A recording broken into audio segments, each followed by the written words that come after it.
Finally என்கிட்ட நிறைய பேர் கேட்ட வீடியோவை ஒரு வழியாக அப்லோட் பண்ணிட்டேன். இந்த ட்ரெஸ் பற்றி என்கிட்ட நிறைய பேர் கேட்டிருக்கீங்க. நான் அடிக்கடி இந்த ட்ரெஸ் வச்சுட்டு ரீல்ஸ்லாம் அப்லோட் பண்ணிகிட்ருப்பேன்.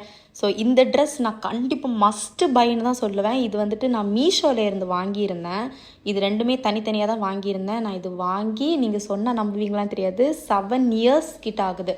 லைக் 7 to 9 இயர்ஸ்னு எனக்கு ப்ராப்பராக தெரியல நான் எப்போ வாங்கினேன்னு. ஆனால் minimum 7 years to maximum 9 years ஆகுது. இதோட ரேட் வந்துட்டு ஜஸ்ட் 285. எப்போவுமே நான் வந்துட்டு மீஷோலேருந்து வாங்குறது ஒரு 1 இயர் இல்லைனா அதுக்குள்ளாடியே கலர் ஃபேட் ஆயிரும், இல்லைன்னா ஏதாவது ஒரு இதாயிரும். பட் இந்த ட்ரெஸ் நான் 7 வருஷமாக அடிக்கடி யூஸ் பண்ணிகிட்ருக்கேன். ஆனால் எனக்கு இது வரைக்கும் ஒரு கலர் கூட ஃபேட் ஆகலை. அவ்வளோ பக்காவாக இருக்குது. நான் அது அவ்வளோ ரெக்கமெண்ட் பண்ணுவேன். ப்ளஸ் இந்த பேண்ட்டுமே நான் வாங்கியிருந்தேன். இந்த பேண்ட் வந்துட்டு 178. ஆனால் அங்கங்கே குட்டி குட்டி ஹோல்ஸ் வந்துச்சு. ஆனால் இந்த டாப் நான் அவ்வளோ ரெக்கமெண்ட் பண்ணுவேன். ஏன்னா ஒரு நெகட்டிவ் சொல்ல முடியாது இந்த டாப்பில். வெல்வெட் கிளாத் ப்ளஸ் இந்த கலர் காம்பினேஷன்லாம் வேறு லெவல்.